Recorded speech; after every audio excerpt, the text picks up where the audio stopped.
Une augmentation? Vous devriez déjà vous estimer heureuse qu'on vous garde. Victor a éclaté de rire, sa voix résonnant contre les murs de la salle de conférence. Je suis restée parfaitement immobile sur ma chaise, le dossier de mon entretien trimestriel d'évaluation ouvert devant moi. 7 ans d'évaluation exceptionnelle, 7 ans sans la moindre revalorisation salariale. Penny, votre demande est... Diane, la directrice financière, a penché la tête avec une sympathie exagérée.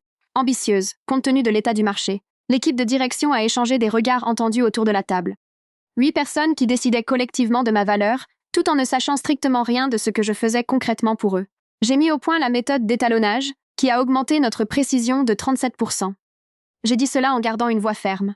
Le temps de production a été réduit de moitié. Le contrat Eastbrook à lui seul, que nous avons obtenu grâce à des tactiques de négociation agressives. Benoît, le directeur commercial, m'a interrompu, bien que nous sachions tous les deux que ce sont mes spécifications techniques qui ont permis de remporter ce marché. J'ai formé 16 techniciens juniors depuis mes débuts. J'ai personnellement résolu des problèmes critiques pour nos plus gros clients. L'expansion européenne se serait effondrée si je n'avais pas été là. C'est un travail d'équipe, a coupé Victor, en tapotant ses doigts sur la surface polie de la table. Tout le monde apporte sa pierre à l'édifice ici, Penny. Mon salaire n'a pas bougé depuis mon embauche. Je demande simplement à être aligné sur les standards actuels du secteur. Victor s'est adossé à son fauteuil, échangeant des regards amusés avec les autres. Les standards du secteur sont faits pour les contributeurs moyens. Si vous voulez une rémunération extraordinaire, montrez-nous des résultats extraordinaires. Ma poitrine s'est serrée. La percée technologique en étalonnage que j'avais initiée avait généré des millions d'euros. Le rapport du dernier trimestre, que je n'étais pas censé avoir vu, attribuait directement 28% de l'augmentation des bénéfices aux innovations techniques exclusives. Les chiffres parlent d'eux-mêmes, ai-je dit, en faisant glisser l'étude de marché sur la table. Les ingénieurs ayant mes qualifications et mes résultats sont rémunérés au moins 30% de plus. Victor n'a même pas jeté un œil à mes documents soigneusement préparés. Il les a simplement repoussés. Une augmentation? Vous devriez déjà vous estimer heureuse qu'on vous garde. Le directeur commercial a ri pendant mon entretien. Toute l'équipe de direction a acquiescé. Je me suis levée, j'ai posé une enveloppe sur la table et j'ai dit « Merci de m'avoir accordé de votre temps ». 3 jours plus tard, quand ils l'ont ouverte et ont vu où j'allais, leurs appels de panique ont commencé à inonder mon téléphone. Si vous m'écoutez encore, vous comprenez ce que l'on ressent quand votre valeur est méprisée par des gens qui profitent de votre génie. Cliquez sur le bouton « J'aime » si vous avez déjà été sous-estimé. Et abonnez-vous pour savoir comment cette histoire se termine, car ce qui s'est passé ensuite a changé tout un secteur industriel. Je m'appelle Pénélope Legrand, Penny pour la plupart des gens. Et jusqu'à il y a 3 semaines, j'étais l'ingénieur principal en étalonnage à la manufacture de précision d'Auvergne. Pas que vous puissiez le deviner d'après l'intitulé de mon poste, qui est resté spécialiste technique. Malgré mes responsabilités croissantes année après année, j'ai grandi en démontant tous les appareils de la maison, au grand désespoir de mes parents. À 12 ans, je pouvais remonter un aspirateur en améliorant sa puissance d'aspiration. À 16 ans, j'ai modifié l'équipement de mon lycée pour obtenir des mesures que leur budget ne leur permettait pas d'atteindre. Mes professeurs en grande école d'ingénieurs m'appelaient Penny Précision, un surnom qui m'a suivi dans ma vie professionnelle. Quand j'ai rejoint la manufacture, j'étais reconnaissante de cette opportunité. L'entreprise fabriquait des équipements industriels pour des secteurs allant de l'aérospatial à la technologie médicale.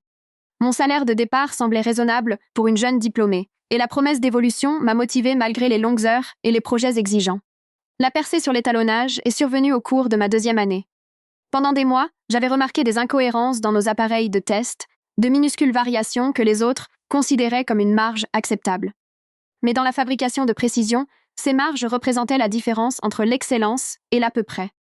J'ai passé mes week-ends à expérimenter des méthodes alternatives en utilisant mon propre matériel, acheté pièce par pièce grâce à mon modeste salaire. La solution m'est apparue à 3 heures du matin. Une approche hybride qui intégrait des mesures numériques à un réglage mécanique fin, selon une séquence que personne n'avait jamais essayée. Quand j'ai fait la démonstration de ma méthode à l'équipe d'ingénierie, les résultats ont été immédiats.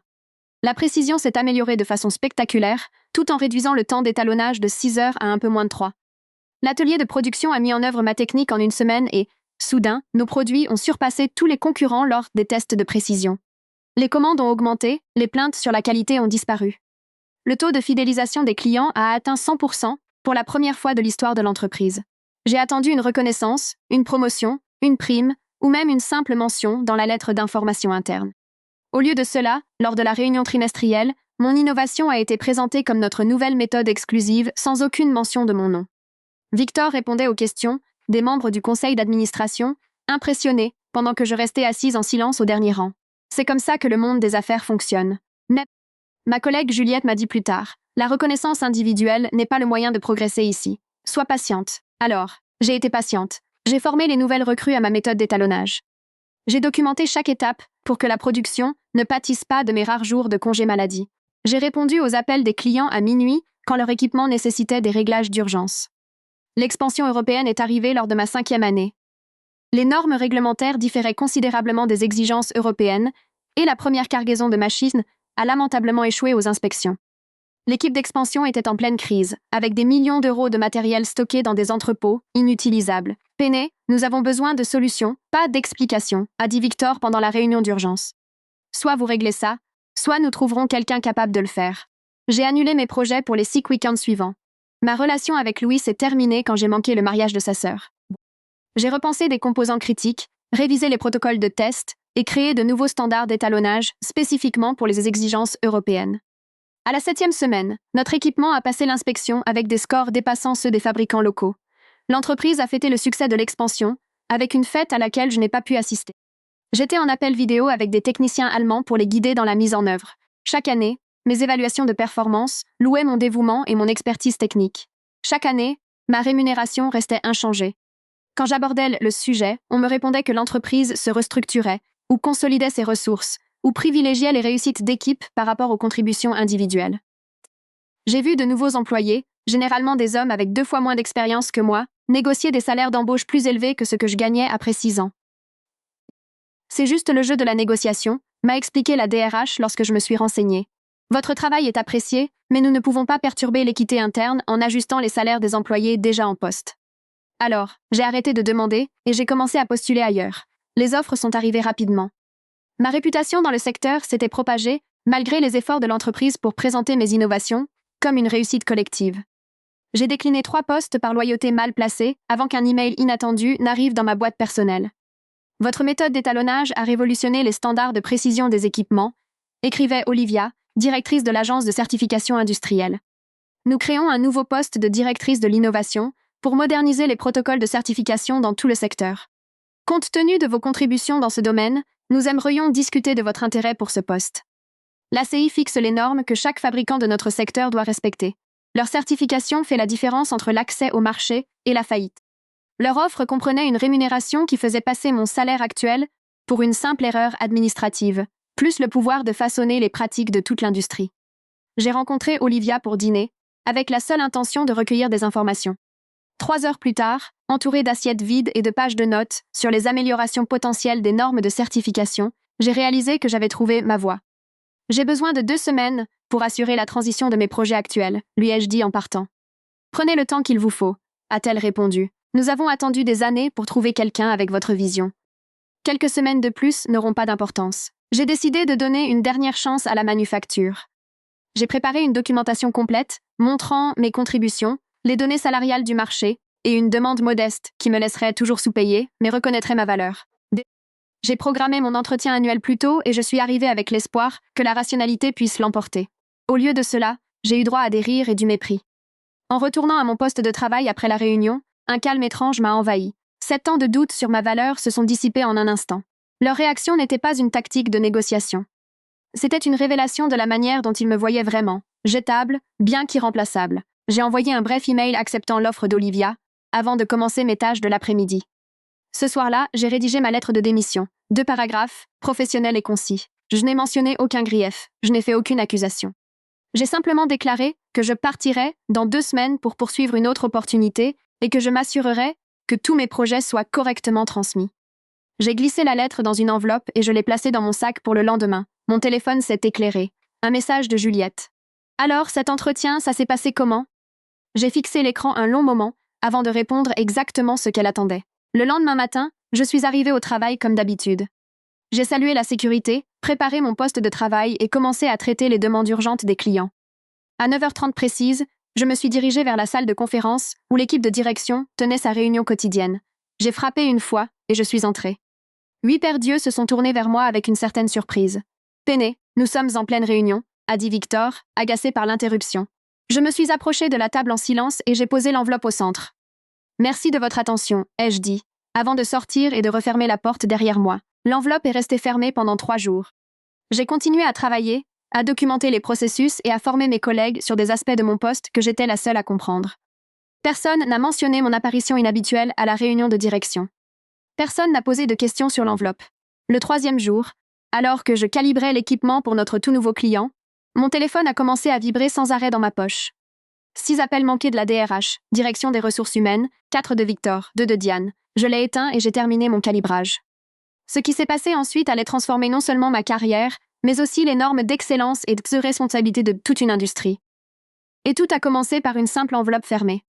Quand je suis retournée à mon bureau, Heather de la DRH m'attendait. « Penny », a-t-elle dit en baissant la voix. « Victor a ouvert votre lettre. Il est inquiet. Pouvons-nous discuter en privé ?» Je l'ai suivi dans une petite salle de réunion où Victor et Diane étaient déjà assis. Victor a poussé ma lettre de démission à travers la table. « Qu'est-ce que c'est que ça ?» a-t-il demandé, comme si cette démission clairement formulée était écrite en hiéroglyphes. « Mon préavis de 2 semaines » ai-je répondu. « J'ai accepté un autre poste. »« Où ça ?» a exigé Diane. Je préférerais ne pas en discuter avant d'avoir commencé mes nouvelles fonctions. Victor s'est penché en avant, son attitude passant des moqueries de la veille au désespoir d'aujourd'hui. « Penny, nous avons peut-être été un peu hâtifs lors de votre entretien d'évaluation. Revoyons votre demande de rémunération. » L'équipe de direction passait une journée difficile, a ajouté Heather. « Nous apprécions énormément votre contribution. » « Je vous en remercie, ai-je dit, mais j'ai déjà accepté une autre offre. Quel que soit leur salaire, nous nous alignerons, a lancé Diane. J'ai pensé à ces 7 années de demandes refusées, à voir des collègues moins qualifiés progresser alors que je stagnais, au travail le week-end et au dépannage à minuit, aux innovations attribuées à l'entreprise plutôt qu'à moi. Ce n'est pas une question d'argent, ai-je dit, même si c'était en partie le cas. Il s'agit de trouver la bonne opportunité pour mon évolution de carrière. Nous pouvons créer un nouveau poste, a proposé Victor. Spécialiste technique senior, avec une équipe sous vos ordres. Merci, mais ma décision est irrévocable. Ils ont continué avec des offres de plus en plus folles, comme s'ils négociaient avec un preneur d'otages. Au moment où j'ai quitté cette pièce, ils m'avaient promis une augmentation de 50%, un titre de directrice et un siège au comité d'innovation. Ce même comité qui avait rejeté mes propositions d'amélioration pendant des années. J'ai décliné chaque offre avec une certitude croissante. Les 2 semaines suivantes furent surréelles. Des collègues qui m'ignoraient depuis des années voulaient soudainement déjeuner avec moi. Des cadres qui ne se souvenaient même pas de mon nom s'arrêtaient à mon poste de travail pour me poser des questions techniques, révélant à quel point ils comprenaient peu nos propres produits. J'ai tout documenté méticuleusement. Les procédures de calibrage, les protocoles de dépannage, les modifications spécifiques aux clients. J'ai créé des supports de formation pour des processus que je gérais seul auparavant. J'ai transféré les connaissances accumulées sur 7 ans dans des fichiers organisés, accessibles à tous ceux qui pourraient en avoir besoin. Lors de mon dernier jour, j'ai transmis mes projets à 3 ingénieurs différents, chacun prenant une partie de mes responsabilités. Mon bureau, toujours minimaliste, a été vidé en moins de 10 minutes. Victor est apparu alors que je signais les derniers documents avec la DRH. « C'est une erreur, Penny », a-t-il dit, en me suivant vers la sortie. « Vous gâchez 7 ans de carrière ici. » Je me suis arrêtée au bureau de la sécurité et j'ai rendu mon badge. Ces 7 années m'ont apporté une expérience précieuse. Je vous en suis reconnaissante. « Dites-nous au moins où vous allez », a-t-il insisté alors que nous arrivions dans le hall. Nous devrions rester en contact. J'ai pesé différentes réponses avant de choisir la vérité toute simple. L'agence de certification industrielle, l'ACI. Aujourd'hui était mon dernier jour ici, mais je ne commence là-bas que dans 3 semaines. Je prends un peu de repos. Son visage a blêmi. L'ACI? À quel poste? Directrice de l'innovation. L'expression de Victor s'est décomposée entre la panique et l'incrédulité. Il savait, comme tout le monde dans notre industrie, que les normes de l'ACI déterminent quels produits arrivent sur le marché et lesquels échouent. Leur processus de certification peut accélérer ou détruire l'avenir d'une entreprise. Sa voix est devenue un murmure. Nous devrions en parler. Nous avons eu 7 ans pour parler, ai-je répondu. Adieu, Victor. J'ai franchi les portes vitrées pour sortir sous un radieux soleil de printemps, le poids de ces années de manque de reconnaissance s'évanouissant à chaque pas vers ma voiture. Ces 3 semaines entre 2 emplois ont été les premières vraies vacances que j'ai prises depuis la grande école d'ingénieur. J'ai rendu visite à mes parents à Lyon, j'ai parcouru des sentiers de randonnée que j'avais toujours été trop occupée pour explorer et j'ai dormi sans mettre d'alarme. J'ai décliné 14 appels provenant de divers numéros de la manufacture de précision d'Auvergne et j'ai supprimé leurs messages vocaux sans les écouter. Lors de mon premier jour à l'ACI, Olivia m'a personnellement montré mon bureau. Un vrai bureau, avec une porte et des fenêtres, pas le poste de travail partagé que j'occupais depuis 7 ans.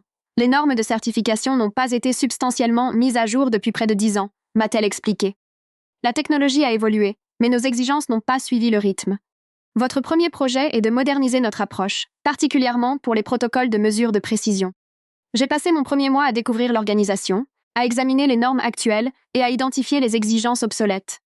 Dès la 6e semaine, j'ai rédigé des révisions préliminaires qui allaient relever les standards de l'industrie pour refléter les capacités technologiques actuelles. Ce sont des changements significatifs, a noté Xavier, le directeur de la revue technique, lors de notre réunion de planification. Certains fabricants auront du mal à s'y conformer. Tout fabricant utilisant les meilleures pratiques actuelles respectera ces normes, ai-je répondu. Les changements affectent principalement ceux qui utilisent des méthodes dépassées ou qui prennent des raccourcis comme ignorer la dérive de calibrage au fil du temps, a demandé Xavier. Exactement, ai-je dit. En pensant à la façon dont la manufacture de précision d'Auvergne prolongeait systématiquement les intervalles de recalibrage pour réduire les coûts, une pratique que j'avais signalée à maintes reprises comme potentiellement dangereuse. Le processus de révision des normes a nécessité 3 mois de travail méticuleux, d'examen par les pairs et de consultation de l'industrie. Tout au long de ce processus, j'ai maintenu une éthique professionnelle stricte, sans jamais viser des fabricants spécifiques, ni créer des exigences qui ne profiteraient qu'à certaines entreprises. Les nouvelles normes reflétaient simplement ce qui était réellement possible avec la technologie moderne, des niveaux de précision que j'avais personnellement atteints des années plus tôt. Lorsque les normes mises à jour ont été publiées, mon téléphone a sonné en quelques heures. Penny, c'est Juliette, de la manufacture. Tu as vu ce que la CI vient de publier? C'est moi qui ai écrit ce que la CI vient de publier, ai-je répondu. Ces exigences de précision, les calendriers de calibrage, c'est impossible. Ce n'est pas impossible. J'ai mis en œuvre des normes similaires à la manufacture il y a 3 ans, mais elles n'ont jamais été formellement adoptées pour des raisons de coût. Un long silence s'est installé avant que Juliette ne reprenne la parole. Notre renouvellement de certification est prévu le mois prochain. Nous sommes loin d'être conformes à ces nouvelles exigences. L'ACI propose des conseils de mise en œuvre pour les entreprises en transition, ai-je dit, récitant notre position officielle. Je peux vous orienter vers ce département si tu le souhaites. Juliette a refusé. Et j'ai appris plus tard que la manufacture avait engagé un consultant externe à prix d'or. 2 semaines plus tard, mon assistant m'a informé que la manufacture de précision d'Auvergne avait demandé un examen de préévaluation accéléré, un service que nous proposions aux entreprises inquiètes pour leur certification. L'examen a été confié à l'un de nos inspecteurs seniors afin de maintenir ma distance professionnelle avec mon ancien employeur. Le rapport de l'inspecteur est arrivé sur mon bureau avec une grosse alerte rouge. L'équipement de la manufacture ne respectait pas les nouvelles normes, et de loin. Leurs procédures de calibrage étaient obsolètes, leurs mesures de précision incohérentes et leur documentation de contrôle qualité insuffisante. J'ai transmis le rapport à notre comité de certification avec les recommandations habituelles pour les pistes d'amélioration. Pas de traitement de faveur, ni en bien ni en mal, juste les faits. 3 jours plus tard, Victor m'a appelé sur ma ligne directe. « Penny, a-t-il commencé sans même me saluer? Nous devons discuter de ces nouvelles exigences de certification. » Toute communication concernant la certification doit passer par les canaux officiels, ai-je répondu. L'équipe de mise en œuvre peut vous aider pour votre plan de transition. Il ne s'agit pas de mise en œuvre, a-t-il lancé d'un ton sec. Ces normes sont clairement conçues pour cibler spécifiquement nos processus. C'est personnel. Ces normes s'appliquent de la même manière à tous les fabricants du secteur, ai-je dit. De nombreuses entreprises sont déjà en conformité. D'autres mettent en œuvre les mises à jour avec succès. Vous savez exactement ce que vous faites, m'a-t-il accusé. Vous utilisez votre poste pour nous punir de ne pas vous avoir accordé cette augmentation. J'ai laissé un silence s'installer. Victor, j'enregistre cet appel conformément à la politique de l'ACI pour toutes les discussions de certification. Souhaitez-vous reformuler votre déclaration pour le compte-rendu? Il a raccroché.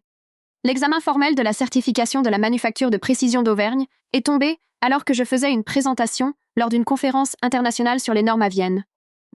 Le comité a évalué leur dossier sans mon intervention, en suivant nos protocoles établis.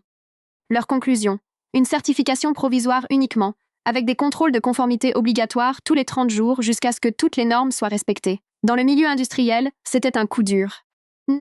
Une certification provisoire entraînait des restrictions sur les nouveaux contrats et exigeait d'informer les clients existants du statut de conformité. Pour une entreprise qui bénéficiait auparavant de renouvellement automatique, en grande partie grâce à mes corrections en coulisses avant les inspections officielles, cela représentait une crise à la fois pratique et de réputation. À mon retour, j'ai trouvé 27 messages de divers cadres de la manufacture de précision d'Auvergne, de plus en plus urgents et désespérés. J'ai répondu par un simple email renvoyant toutes les demandes de certification vers nos canaux officiels, en mettant en copie notre responsable de la déontologie pour maintenir la transparence. Le sommet de l'industrie, 6 mois plus tard, a mis en lumière à quel point les normes avaient radicalement changé. Mon discours d'ouverture sur les exigences de précision pour l'industrie de nouvelle génération a attiré des participants de 4 continents.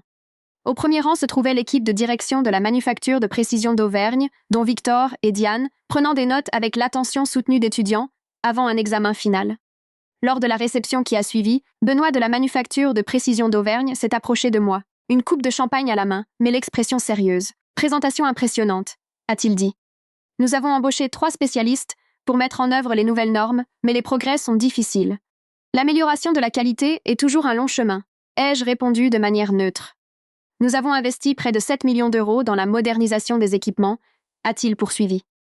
Ironiquement, ce sont les mêmes améliorations que vous aviez demandées dans votre dernière proposition budgétaire chez nous. J'ai bu une gorgée d'eau sans rien dire. Le fait est, Benoît a baissé la voix, que nous avons toujours du mal avec le protocole d'étalonnage. La documentation que vous avez laissée n'était pas tout à fait complète.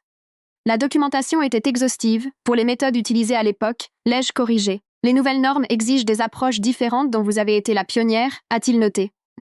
Écoutez, Victor veut vous rencontrer en privé pour discuter d'opportunités de conseil. J'ai gardé mon sourire professionnel. Les membres du personnel de l'ACCI ont interdiction de faire du conseil privé auprès des entités que nous certifions. Cela représenterait un conflit d'intérêts. Il est prêt à y mettre le prix, a insisté Benoît. Ce serait illégal, ai-je déclaré fermement. Et cette conversation devient inappropriée. Alors que je me tournais pour partir, il m'a attrapé le bras. Vous ne comprenez pas. Sans une certification complète d'ici la fin du trimestre, nous perdons le contrat Eastbrook. Cela représente 30% de notre chiffre d'affaires annuel. J'ai doucement retiré sa main. Dans ce cas, je vous suggère de concentrer votre énergie sur le respect des normes plutôt que de chercher à les contourner. Alors que je m'éloignais, Diane m'a intercepté près de l'entrée du hall d'exposition. Peinée, a-t-elle commencé avec une chaleur artificielle. Vous êtes radieuse. Ce nouveau poste vous réussit visiblement. Merci, ai-je répondu. Si vous voulez bien m'excuser, j'ai une table ronde à animer. Juste une minute, a-t-elle insisté. Nous avons procédé à une restructuration à la manufacture de précision d'Auvergne, en créant une nouvelle division axée sur le progrès des technologies de précision. Le conseil d'administration a approuvé un montage salarial exceptionnel pour le bon candidat à la direction. J'ai croisé son regard directement. Est-ce que vous me proposez un emploi, Diane? Nous explorons les possibilités avec quelqu'un qui comprend nos défis uniques, quelqu'un qui pourrait nous aider à respecter les nouvelles normes de certification, quelqu'un qui reconnaît les réalités pratiques des délais de mise en œuvre, a-t-elle répliqué. J'ai souri poliment. Je pense que les directives de mise en œuvre de l'ACI fournissent déjà des délais réalistes pour les entreprises engagées dans l'amélioration de la qualité. Pour les entreprises qui peuvent survivre à ces délais, a-t-elle murmuré. Cette phrase est restée suspendue entre nous, en révélant plus qu'elle ne le souhaitait. La manufacture de précision d'Auvergne ne se contentait pas de lutter, elle était en grave difficulté. Si la manufacture de précision d'Auvergne ne peut pas répondre aux normes de l'industrie, ai-je dit prudemment, il y a peut-être des défis commerciaux plus fondamentaux à relever que de simples exigences de certification. Son masque de courtoisie s'est fissuré. Vous savez exactement ce que vous nous faites. J'applique à tous les fabricants les mêmes normes que celles que je m'impose à moi-même, ai-je suggéré. Oui, je sais exactement ce que je fais. Alors que je m'éloignais, Victor est apparu d'un couloir latéral, s'avançant pour m'intercepter. Sa démarche, habituellement assurée, était devenue presque hésitante. Son visage montrait la fatigue de mois de lutte contre l'inévitable. 2 minutes, a-t-il dit en se plaçant sur mon chemin. C'est tout ce que je demande. Contre toute attente, je me suis arrêtée. Nous avons fait une terrible erreur, a-t-il admis en baissant la voix. Accepteriez-vous de faire du conseil pour nous? Fixez votre prix. J'ai observé cet homme qui s'était moqué de ma demande de rémunération équitable après des années de dévouement, qui s'était approprié mes innovations tout en me refusant toute promotion, et qui se tenait maintenant devant moi, non plus comme un cadre puissant, mais comme quelqu'un qui implorait son salut. Je crains d'être très satisfaite de mon poste actuel, ai-je répondu, reprenant ses propres mots méprisants de notre dernier entretien d'évaluation. Alors que je le contournais pour me diriger vers la table ronde, il m'a interpellée. Ce n'est pas fini, Peinée. Je me suis retournée brièvement. Vous avez raison sur ce point, Victor. Pour la manufacture de précision d'Auvergne, cela ne fait que commencer. Ce que je ne pouvais pas lui dire, ce que je ne pouvais encore dire à personne, c'était que l'heure des comptes n'était pas encore tout à fait arrivée. Car si la mise à jour des normes industrielles avait créé des problèmes pour mon ancien employeur, ces changements n'avaient jamais été une question de vengeance. C'était simplement de bonnes pratiques commerciales, des améliorations attendues depuis longtemps qui profitaient à l'ensemble du secteur. Mon véritable plan n'entrait que maintenant dans sa phase finale. La table ronde sur l'éthique dans l'innovation technique était mon dernier événement officiel au sommet. Alors que les experts débattaient des limites entre les méthodes exclusives et les normes de l'industrie, j'ai remarqué Victor s'éclipser de l'auditorium, le téléphone collé à l'oreille, le visage tendu par l'urgence. 2 semaines plus tard, la presse spécialisée rapportait que la manufacture de précision d'Auvergne avait obtenu un prêt d'urgence pour financer des améliorations stratégiques. En lisant entre les lignes, ils brûlaient leur liquidité pour répondre aux exigences de certification avant de perdre des contrats majeurs. De retour au siège de l'ACI, mon équipe avait entamé la deuxième phase de la modernisation de nos normes, les protocoles de transparence sur l'attribution. Ce nouveau cadre obligerait les entreprises à créditer correctement les innovations techniques à leurs créateurs originaux, à la fois pour reconnaître les contributions individuelles et pour créer des chaînes claires de propriété intellectuelle. Le système des brevets le fait déjà, a argumenté un membre du conseil d'administration lors de l'examen de notre proposition. Les brevets coûtent cher, prennent du temps et sont souvent peu pratiques pour les innovations de ce processus. J'ai expliqué que de nombreuses méthodes révolutionnaires sont développées par des employés qui n'ont pas les ressources pour breveter leur travail de manière indépendante, alors que les entreprises revendiquent ces innovations comme leur propriété exclusive sans en reconnaître les créateurs. Après 3 heures de débat, le conseil d'administration a approuvé l'initiative avec une modification importante. Elle serait mise en œuvre en tant qu'amélioration facultative de la certification pour la première année, avant de devenir obligatoire la deuxième. Les entreprises ont besoin de temps pour adapter leurs pratiques de documentation, a expliqué le président du conseil. Cela leur donne une période de transition tout en récompensant les premiers adoptants. Parfait. La phase facultative servirait mes objectifs encore mieux qu'un déploiement obligatoire. Ce soir-là, j'ai reçu une visite inattendue à mon bureau alors que je m'apprêtais à partir. « Penny, vous avez une minute ?» Juliette se tenait dans l'encadrement de ma porte, mal à l'aise dans sa tenue formelle qui tranchait avec les vêtements décontractés que nous portions à la manufacture de précision d'Auvergne. « Juliette, qu'est-ce que vous faites ici ?»« J'ai passé un entretien avec votre équipe de mise en œuvre ce matin, » a-t-elle dit. « Ils m'ont proposé un poste qui commence le mois prochain. J'ai désigné une chaise d'un geste. Félicitations, mais pourquoi quitter la manufacture ? Vous y étiez depuis bien plus longtemps que moi. » L'expression de Juliette s'est assombrie. « Les choses ont changé depuis votre départ. » Ils ont fait appel à des consultants qui rejettent la faute sur tout le monde, sauf sur la direction, pour les problèmes de certification. 3 ingénieurs seniors ont été licenciés la semaine dernière pour manquement aux normes techniques. Ce n'est pas surprenant, ai-je répondu, mais c'est décevant. Il y a autre chose, a continué Juliette en se penchant en avant. Ils ont fouillé dans vos anciens dossiers, prétendant que vous avez délibérément saboté la documentation avant de partir. Victor a dit au conseil d'administration que vous aviez orchestré les nouvelles normes spécifiquement pour nuire à la manufacture. J'ai esquissé un léger sourire. Et pourtant, il n'arrête pas de me proposer des postes et des contrats de consultance depuis que je suis partie. Le désespoir rend les gens incohérents. Elle a haussé les épaules. Mais écoutez, je ne suis pas seulement venue pour le travail. Je pensais que vous devriez savoir qu'il prépare une plainte officielle contre vous et l'ACCI, invoquant un conflit d'intérêts dans le processus d'élaboration des normes. Mon sourire s'est élargi. Vraiment, Juliette a observé mon expression. Vous n'avez pas l'air inquiète. C'est parce que je n'ai rien fait de mal, ai-je répliqué. Chaque étape de l'élaboration de nos normes a été documentée, examinée par des pairs et approuvée par les instances appropriées. Mes antécédents personnels avec la manufacture ont été divulgués et gérés correctement. Ils disent que vous avez eu accès à des informations confidentielles que vous utilisez maintenant contre eux. Les normes de certification ne contiennent aucun secret industriel propre à la manufacture. J'ai précisé qu'elles reflètent les meilleures pratiques du secteur que des dizaines de fabricants appliquent déjà avec succès. Juliette a hoché la tête lentement. C'est ce que je pensais. Mais ils sont aux abois. Le contrat Eastbrook ne tient plus qu'à un fil et 3 autres clients majeurs revoient leurs options. Alors que Juliette partait pour sa réunion d'intégration, j'ai réfléchi aux implications. Une plainte officielle serait gênante, mais finalement bénéfique pour mon plan. Cela déclencherait exactement le type d'examen minutieux que j'avais soigneusement préparé. Le lendemain matin, j'ai reçu une notification formelle indiquant que la manufacture de précision d'Auvergne avait effectivement déposé une plainte auprès du comité d'éthique de la scie et du conseil de surveillance du secteur. Ils affirmaient que j'avais utilisé mes connaissances internes comme une arme et manipulé les exigences de certification pour viser des méthodes opérationnelles spécifiques utilisées par la manufacture. J'ai transmis la plainte à notre équipe juridique avec une brève note. Les choses se déroulent comme prévu, veuillez mettre en œuvre le protocole 37.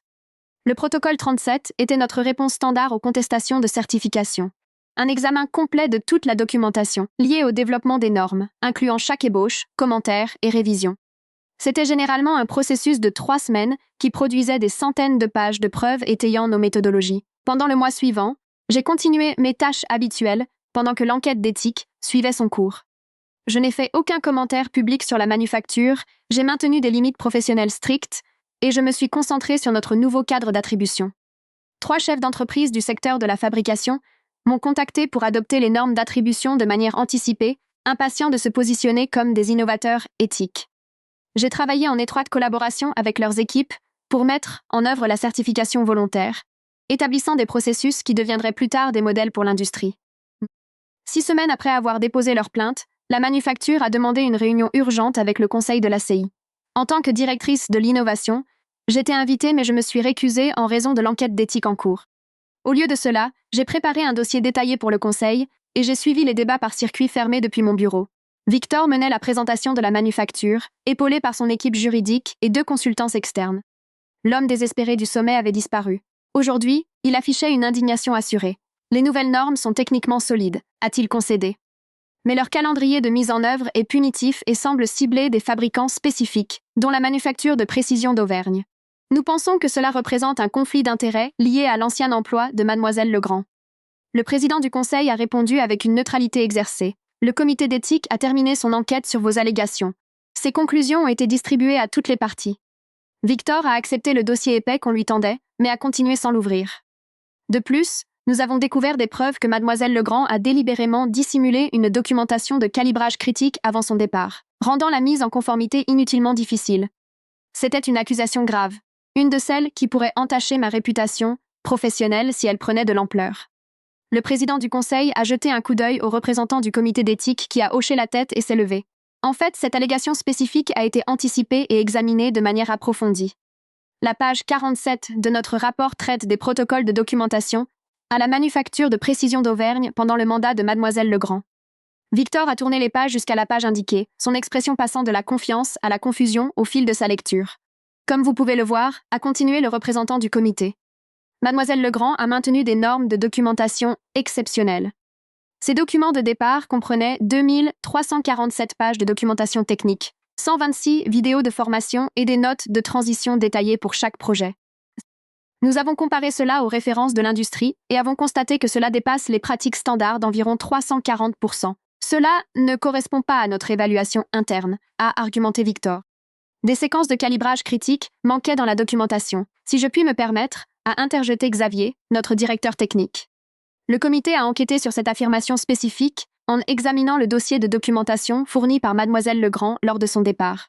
Nous avons trouvé les séquences de calibrage entièrement documentées dans la section 12.3, avec des renvois au guide de mise en œuvre dans les annexes E à G.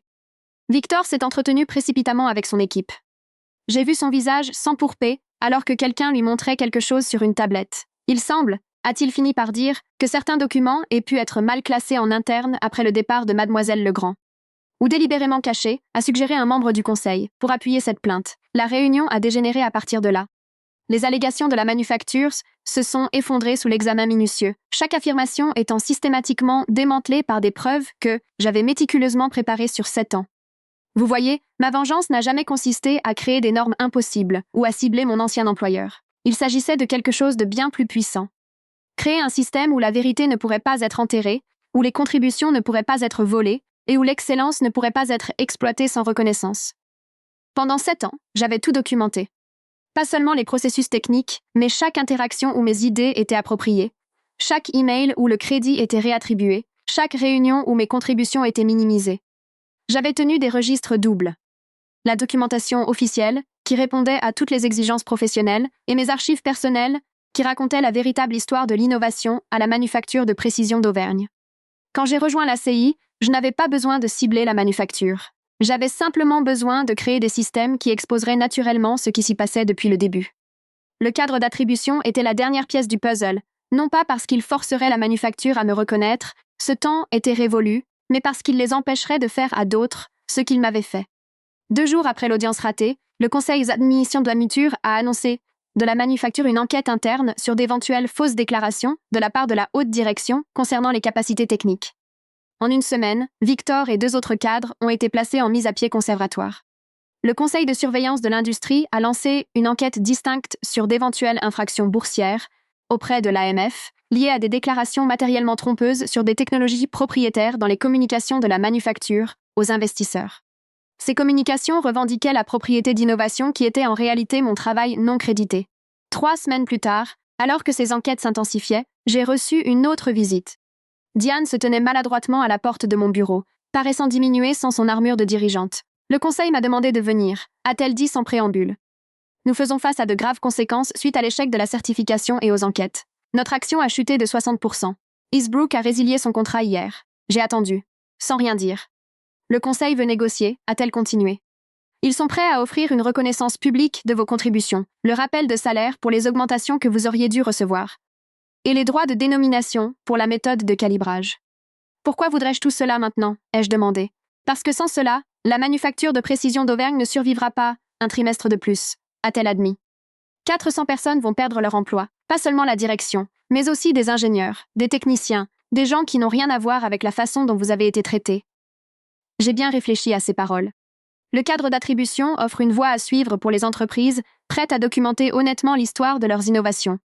La manufacture pourrait être parmi les premières à l'adopter. Cela reviendrait à admettre publiquement que la direction s'est appropriée des travaux qu'elle n'avait pas réalisés, a-t-elle dit. Oui, ai-je simplement répondu. Cela reviendrait à dire la vérité. Elle a hoché la tête lentement. Je vais soumettre cela au conseil d'administration. Mais Penny, était-ce votre plan depuis le début? Dès l'instant où vous avez posé cette enveloppe sur la table. J'ai soutenu son regard. Mon plan était de créer une industrie où l'innovation est correctement attribuée et où l'excellence est estimée à sa juste valeur. Ce qui arrive à la manufacture est simplement la conséquence naturelle de plusieurs années de décisions prises par ses dirigeants. Le mois suivant, la manufacture de précision d'Auvergne est devenue la 4e entreprise à adopter le cadre d'attribution. Leur mise en œuvre incluait une réconciliation publique des crédits d'innovation, reconnaissant 26 ingénieurs dont les contributions avaient été auparavant attribuées à des méthodes propriétaires de l'entreprise. Mon nom figurait en tête de liste avec 17 innovations distinctes sur 7 ans. Victor et 3 autres cadres dirigeants ont démissionné. Le nouveau PDG, promu de la direction technique, a instauré une structure de rémunération transparente directement liée aux contributions à l'innovation. Juliette a retiré sa candidature auprès de l'ACI et est retournée à la manufacture pour diriger leur équipe de conformité d'attribution. 6 mois plus tard, la manufacture a reçu sa certification complète selon les nouvelles normes. Le cours de leur action s'est stabilisé et, bien que le contrat Eastbrook ait été perdu pour toujours, de nouveaux clients attirés par leur transformation éthique ont comblé une grande partie du manque à gagner. Lors du sommet industriel suivant, j'ai présenté la version finale du cadre d'attribution, désormais adopté par plus de 60% des fabricants certifiés. À la fin de ma présentation, j'ai remarqué un visage familier au dernier rang, Louis, mon ex-petit ami, qui travaillait maintenant pour un organisme de certification concurrent. « Avez-vous des questions » ai-je demandé à l'assistance. Louis a levé la main. Que répondez-vous aux détracteurs qui affirment que ce cadre profite principalement aux innovateurs individuels au détriment de l'investissement de l'entreprise? J'ai souri. L'innovation sans attribution, c'est de l'appropriation. Les entreprises qui le comprennent attirent les meilleurs talents, fabriquent les meilleurs produits et, en fin de compte, offrent les meilleurs rendements aux investisseurs. Il ne s'agit pas des individus contre les entreprises. Il s'agit de créer un écosystème où l'excellence est reconnue, récompensée et donc reproduite.